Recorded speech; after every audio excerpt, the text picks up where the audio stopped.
Hi friends, welcome back to our YouTube channel. ಎಲ್ಲರೂ ಹೇಗಿದ್ದೀರಾ friends? ನಾವು ತುಂಬ ಚೆನ್ನಾಗಿದ್ದೀವಿ ಫ್ರೆಂಡ್ಸ್. ನಾನಿವತ್ತು ವ್ಲಾಗ್ ಏನೂ ಮಾಡ್ತಿಲ್ಲ ಫ್ರೆಂಡ್ಸ್. ಅನ್ನಕ್ಕೆ ಮತ್ತು ಬಿಸಿ ಬಿಸಿ ಮುದ್ದೆಗೆ ಒಳ್ಳೆ ಕಾಂಬಿನೇಷನ್ ಆಗಿರೋ ಬದನೆಕಾಯಿ ಬಜ್ಜಿ ಮಾಡ್ತಾ ಇದ್ದೀನಿ ಫ್ರೆಂಡ್ಸ್.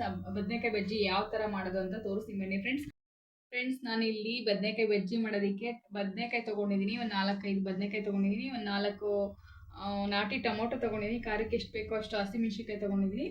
ಮತ್ತಿಲ್ಲಿ ಇದು ಕಲಸೋದಕ್ಕೆ ಬೇಕು ಫ್ರೆಂಡ್ಸ್. ಕಾಯಿ ತುರಿ ತೊಗೊಂಡಿದ್ದೀನಿ. ಫ್ರೆಶ್ ಆಗಿ ತುರ್ಕೊಂಡಿರೋ ಕಾಯಿ ತುರಿ ತೊಗೊಂಡಿದ್ದೀನಿ. ತುರಿದಿಟ್ಟು ಫ್ರಿಜ್ಜಲ್ಲಿ ಇಟ್ಟರೆ ಅಷ್ಟು ಟೇಸ್ಟ್ ಇರಲ್ಲ, ಅದಕ್ಕೆ ಫ್ರೆಶ್ ಆಗಿ ತುರಿದಿರೋ ಕಾಯಿ ತುರಿ ತೊಗೊಂಡಿದ್ದೀನಿ. ಸ್ವಲ್ಪ ಜಾಸ್ತಿನೇ ತೊಗೊಂಡಿದ್ದೀನಿ.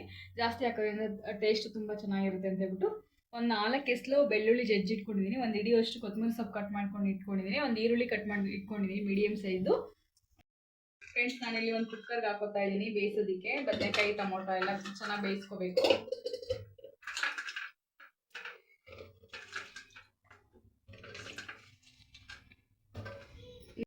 ಫ್ರೆಂಡ್ಸ್. ಒಂದು ಕುಕ್ಕರ್ಗೆಲ್ಲ ಸೇರಿಸ್ಕೊಂಡ್ಬಿಟ್ಟು ಎಷ್ಟು ನೀರು ಬೇಕೋ ಬೇಯೋದಕ್ಕೆ, ಟೊಮೊಟೊ ಬದನೆಕಾಯಿ ಎಷ್ಟು ನೀರು ಬೇಕೋ ಅಷ್ಟು ಹಾಕ್ಕೊಂಡು ಬೇಯಿಸೋದಕ್ಕೆ ಇಟ್ಕೋತಾ ಇದ್ದೀನಿ ಫ್ರೆಂಡ್ಸ್. ಇದು ಟೊಮೊಟೊ ಬದನೆಕಾಯಿ ಎಲ್ಲ ಚೆನ್ನಾಗಿ ಬೆಂದಿದೆ. ಈಗ ಸ್ವಲ್ಪ ತಣ್ಣಗಾಗೋಕ್ಕೆ ಒಂದು ತಟ್ಟೆ ತೊಗೊಂಡು ತಟ್ಟೆಗೆ ಹಾಕೋತಾ ಇದ್ದೀನಿ. ಬಿಸಿ ಇರುತ್ತೆ, ಅದು ತಣ್ಣಗಾಗಬೇಕು ಫ್ರೆಂಡ್ಸ್. ತಣ್ಣಗಾದ್ಮೇಲೆ ಕಲಿಸ್ಕೋಬೇಕು.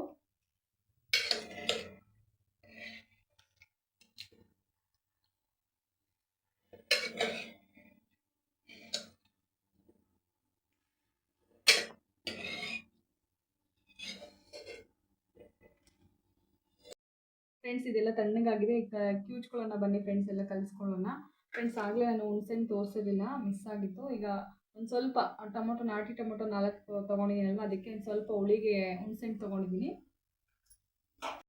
ಈಗ ರುಚಿಗೆ ಎಷ್ಟು ಬೇಕೋ ಅಷ್ಟು ಉಪ್ಪು ಸೇರಿಸ್ಕೊತಾ ಇದ್ದೀನಿ ಫ್ರೆಂಡ್ಸ್. ಬೇಯಿಸ್ಕೊಂಡಿದ್ನೆಲ್ಲ ಆ ನೀರನ್ನ ಚೆಲ್ಲಿದ್ದೀನಿ ಫ್ರೆಂಡ್ಸ್, ಅದನ್ನು ಸೇರಿಸ್ಕೊತಾ ಇಲ್ಲ. ಒಂದೊಂದ್ಸಲ ಅದು ಬದನೆಕಾಯಿ ಜಾಸ್ತಿ ದಿವಸ ಇಟ್ಟಿದ್ರೆ ಅದು ಕಹಿ ಬರುತ್ತೆ, ಆ ಸ್ಮೆಲ್ ಬರುತ್ತೆ, ಅದಕ್ಕೆ ಅದನ್ನು ಸೇರಿಸ್ಕೊತಾ ಇಲ್ಲ. ನಾನು ತಣ್ಣೀರು ಸೇರಿಸ್ಕೊತಾ ಇದ್ದೀನಿ ಕಲಿಸೋದಕ್ಕೆ ಫ್ರೆಂಡ್ಸ್. ಇದೆಲ್ಲ ಬೆಂಗಳೂರಲ್ಲಿ ಮಾಡ್ತಾರೋ ಇಲ್ವೋ ಗೊತ್ತಿಲ್ಲ, ನಮ್ಮ ಹಳ್ಳಿ ಕಡೆ ಮಾಡ್ತಾರೆ ಫ್ರೆಂಡ್ಸ್. ಹಳ್ಳಿ ಕಡೆ ಮಾಡೋ ಬದನೆಕಾಯಿ ಬಜ್ಜಿ ಅನ್ನ ಮುದ್ದೆಗೆ, ಬಿಸಿ ಬಿಸಿ ಮುದ್ದೆಗೆ ಒಳ್ಳೆ ಬೆಸ್ಟ್ ಕಾಂಬಿನೇಷನ್ ಫ್ರೆಂಡ್ಸ್.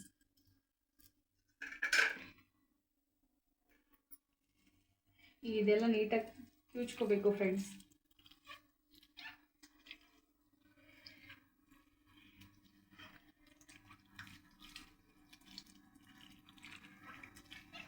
ಇದ್ರ ಜೊತೆ ಹೀರೆಕಾಯಿನೂ ಹಾಕ್ಬಿಟ್ಟು ಬೇಯಿಸ್ಕೊಂಡು ಕ್ಯೂಚ್ಕೋಬೋದು, ಚೆನ್ನಾಗಿರುತ್ತೆ. ಅದು ಹೀರೆಕಾಯಿ ಬಜ್ಜಿ ಆಗುತ್ತೆ ಅದು ಫ್ರೆಂಡ್ಸ್. ನೋಡಿ, ಆಲ್ಮೋಸ್ಟ್ ಎಲ್ಲ ಚೆನ್ನಾಗಿ ಕ್ಯೂಚಿದ್ದೀನಿ. ಇದು ಫ್ರೆಂಡ್ಸ್ ನಮ್ಮ ಮನೆಯವ್ರಿಗೆ ಮತ್ತು ನನ್ನ ಮಗಳಿಗೆ ತುಂಬ ಫೇವ್ರೇಟ್ ಸಾಂಬಾರು ಇದು. ಬಜ್ಜಿ ಸಿಂಪಲಾಗಿ ಮಾಡ್ಕೋಬೋದು, ನೀವು ಟ್ರೈ ಮಾಡಿ ಫ್ರೆಂಡ್ಸ್ ಮನೆಯಲ್ಲಿ.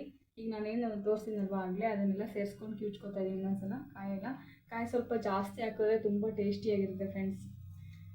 ಒಗ್ಗರಣೆನೂ ಹಾಕೋಬೋದು, ಬಟ್ ನಾನು ಒಗ್ಗರಣೆ ಹಾಕೋತಾ ಇಲ್ಲ, ಒನ್ ಟೈಮ್ಗಲ್ವಾ, ಅದಕ್ಕೆ ಒಗ್ಗರಣೆಗೆ ಹಾಕೋತಾ ಇಲ್ಲ ಫ್ರೆಂಡ್ಸ್. ಇದೆಲ್ಲ ಸೇರಿಸ್ಕೊಂಡು ಚೆನ್ನಾಗಿ ಒಂದು ಮಿಕ್ಸ್ ಕೊಟ್ಟು ಚೆನ್ನಾಗಿ ಕ್ಯೂಚ್ಬೇಕು ಫ್ರೆಂಡ್ಸ್.